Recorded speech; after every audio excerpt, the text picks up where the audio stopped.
Hello friends, तो welcome आपका अपने चैनल हिमाचली क्रिप्टो में। तो दोस्तों, आज का मेरा जो वीडियो रहेगा उन भाई लोगों के लिए रहेगा जो अभी क्रिप्टो इंडस्ट्री में नए हैं और क्रिप्टो इंडस्ट्री में सीख रहे हैं और फ्यूचर में यहाँ पे अपनी इन्वेस्टमेंट करना चाहते हैं।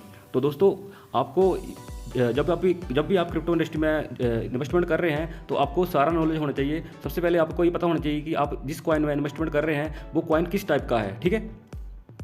तो आज का हमारा वीडियो जो रहेगा वो कॉइन ऑफ टाइप ही रहेगा, ठीक है। कितने टाइप के कॉइन होते हैं तो आपको दोस्तों पता ही होगा कि जब भी कोई कॉइन तैयार होता है तो उसका एक कॉन्ट्रैक्ट एड्रेस तैयार किया जाता है, ठीक है।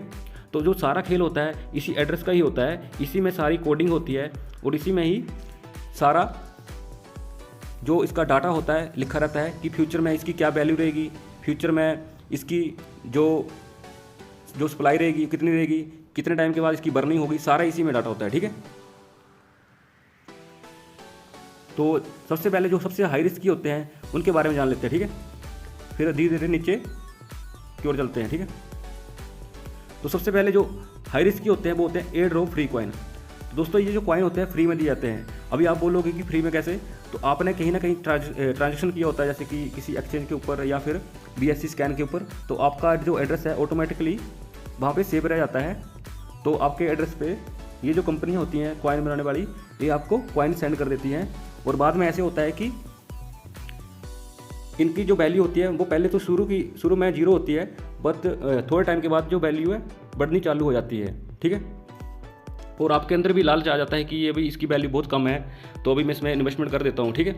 और बाद में ऐसे होता है कि जो कॉइन के ओनर होते हैं या फिर कॉइन की जो वाली कंपनी होती है वो सारे कॉइन सेल कर देती है अपनी होल्डिंग, और जो प्राइस होता है कॉइन का और बिल्कुल जीरो हो जाता है और आपका जो पैसा है फंस जाता है। तो ऐसे कॉइन में जीरो इन्वेस्टमेंट करना है यहाँ पर, ठीक है, कुछ भी नहीं लगाना है, ठीक है। उसके बाद आते हैं मिंटेबल कॉइन, मिंटेबल और बर्नेबल कॉइन। तो दोस्तों, ऐसे कॉइन हमें पता होता है कि ये जो कॉइन बर्नेबल है, जैसे कि हमें पता है शिबाइनु बर्नेबल है, ठीक है, डोज कॉइन बर्नेबल है, बट हमें ये पता नहीं होता है कि वो मिंटेबल भी है या नहीं है, ठीक है। तो ऐसे कॉइन में ऐसा होता है कि कुछ टाइम के बाद बर्निंग चालू होती है, ठीक है। उस टाइम प्राइस भी पंप होता है, तो ठीक है। उस टाइम जो कॉइन के ओनर होते हैं या फिर जो जिनकी ज़्यादा होल्डिंग होती है वो कॉइन को सेल कर देते हैं, और बर्निंग के टाइम तो कॉइन की वैल्यू ज़्यादा हो जाती है, ठीक है। बट मिंट वो एकदम से उस कॉइन को मिंट भी कर देते हैं, ठीक है। मिंट मतलब कि बना भी देते हैं। तो उससे ये होता है कि कॉइन मार्केट में फिर से आ जाते हैं, जिससे कि कॉइन की वैल्यू फिर से कम हो जाती है। बर्नर के टाइम तो वैल्यू बढ़ गई थी, बट मिंट के टाइम उसकी वैल्यू कम हो जाएगी और हमारा जो पैसा है फंस जाएगा, और हमने पैसा जो लगाया होगा वो बर्निंग के टाइम लगाया होगा, ठीक है। और हम सोचेंगे कि अभी और आगे बढ़ेगा, बट हमारा जो पैसा है फंस जाता है। तो ऐसे कॉइन से भी थोड़ा बचना है, ठीक है। उसके बाद आते हैं टैक्सेबल कॉइन। तो दोस्तों, ये जो कॉइन होते हैं ये टैक्सेबल कॉइन होते हैं। जब हम कोई नए कॉइन आते हैं तो वो हमें ये बोल के कॉइन देते हैं कि इतने % आप कॉइन लोगे तो इसके ऊपर इतना % आपको कटेगा। जैसे कि आपने $1000 के कॉइन लिए तो आपके $10 टैक्स के रूप में कटेंगे। वो या तो किसी चैरिटी के नाम पे लेते हैं, डोनेशन के नाम पे लेते हैं, या फिर टीम के नाम पे लेते हैं, ठीक है।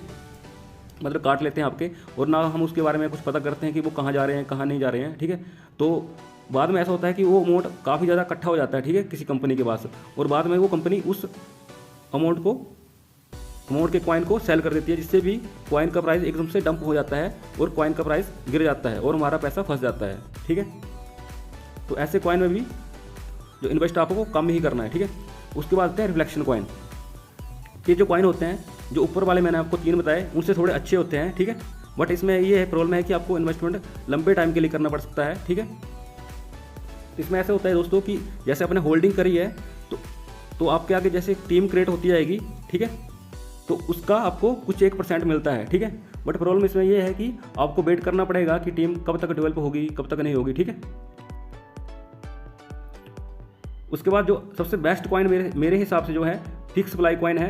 बट इसमें ये प्रॉब्लम होती है कि इसका जो अभी के टाइम में जो एक % होता है ना, बढ़ने का % होता है वो कम होता है। हाँ, ऊपर वाले आपको रातों करोड़पति बना सकते हैं, ठीक है। बट इसका एक % है, जैसे कि 10% बढ़ेगा एक साल में, 20% बढ़ेगा, ठीक है। जैसे कि आप एग्जाम्पल ले लेते हैं बिटकॉइन, ठीक है। बिटकॉइन की सप्लाई मतलब ये फिक्स सप्लाई है, ठीक है। बट इसकी जो % है बढ़ने की वो एक लिमिट में है, ठीक है। जैसे ये नहीं है कि अभी बिटकॉइन अभी 40 $40,000 का है, अगले साल वो $20 लाख का हो जाएगा, ऐसा नहीं है। तो दोस्तों अगर आपने इन्वेस्टमेंट करना है तो अपने अकॉर्डिंग करिए, कहाँ ज़्यादा रिस्क है कहाँ नहीं। बाकी अगर आपको मेरा वीडियो अच्छा लग रहा है तो वीडियो को लाइक कर दो और आगे भी अपने भाई लोगों के साथ शेयर कर दो और मेरे चैनल को सब्सक्राइब कर दो।